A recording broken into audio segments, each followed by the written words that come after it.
Ok, obrigado. Vou tentar resumir algumas questões. A mineração é muito complexa, é muito difícil falar em 5, 10 minutos sobre inúmeros temas que são relevantes.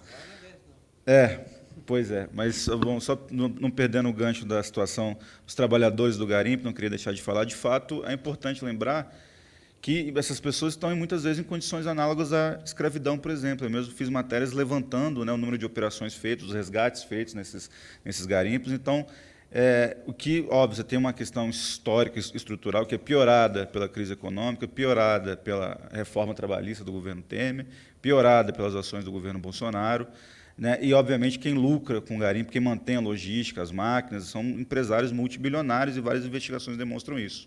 É importante lembrar que os trabalhadores também estão, muitos deles, a maioria deles, estão em uma situação extremamente crítica, e que uma coisa incrível é que eles estão tão acostumados com isso que eles não se enxergam assim, mesmo estando, repito, em condições análogas à escravidão, muitas vezes. Já fiz matéria sobre isso e continuo acompanhando esse caso. Então, é importante separar os empresários, donos dos garimpos, que têm lucro bilionário causando as tragédias humanitárias que todos nós estamos vendo, com os trabalhadores que estão em situação difícil. Sobre a questão da dependência da mineração, eu vou tentar resumir, né, porque tudo passa grande parte pela questão da Cefem. Se você tivesse, se essas cidades conseguissem aplicar esse recurso em alternativas econômicas, em projetos para as crianças e adolescentes, para emprego e renda, para pensar, né, como é que vai ser a vida depois que a mina acabar, daqui a 5, 10, 15 anos. Né, não estão fazendo isso. Né, então, você vê aqui, tem cidades que arrecadam quase 1 bilhão ou mais de Cefem, né, Parauapebas, Carandos, Carajás, etc., que a cidade vive, boa parte da população, na pobreza. Então, estou falando de quase 1 bilhão de reais de Cefem por ano, centenas de milhões de reais por ano.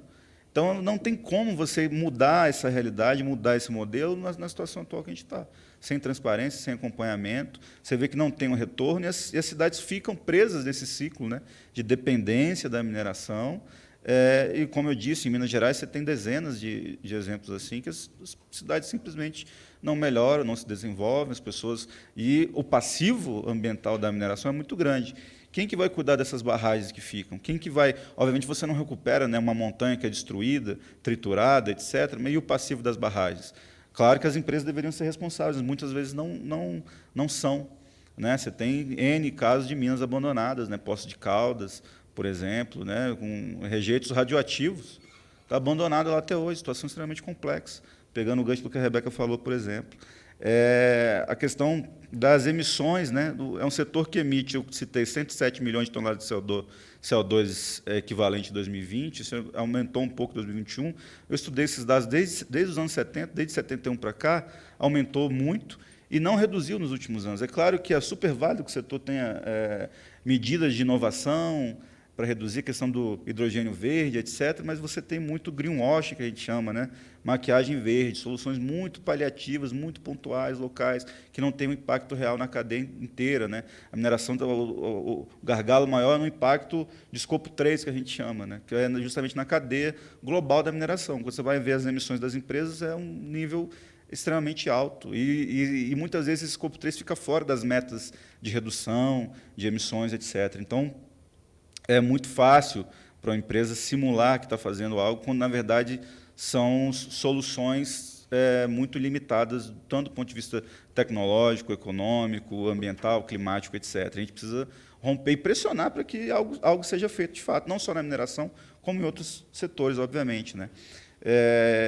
E é difícil mesmo apontar um exemplo de mineração sustentável, né? Porque quando você vai olhar todo o histórico do empreendimento, o respeito aos direitos humanos, o impacto dessa cadeia, né? A Vale diz que preserva mais de 90, quase 97%, se eu não me engano, da Floresta Nacional dos Carajás. Mas, além, qual é o histórico da Vale? Não só em Minas Gerais, né? Mariana e Brumadinho, mas eu estive lá recentemente, inclusive, na cidade. Né? Qual o impacto que a ferrovia da Vale causa? As emissões da Vale são mais de 500 milhões de toneladas por ano, está entre as empresas que mais emitem no mundo. Né? Os inúmeros casos lá, os Xicrim estão lá do lado, né? E outros povos que são cortados por essa ferrovia, por exemplo.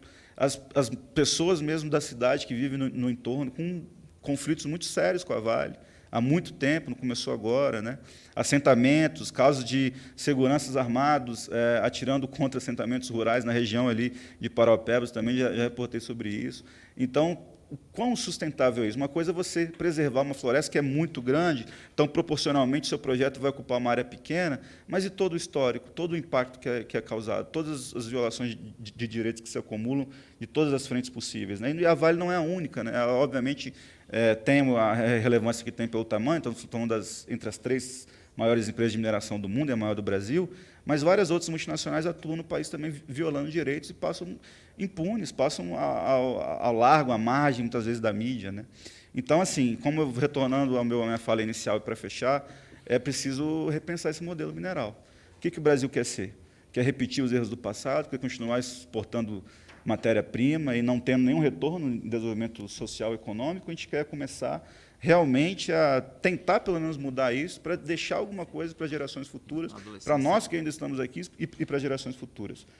Tem solução fácil para problemas simples, complexos, estruturais de décadas? Não, não tem.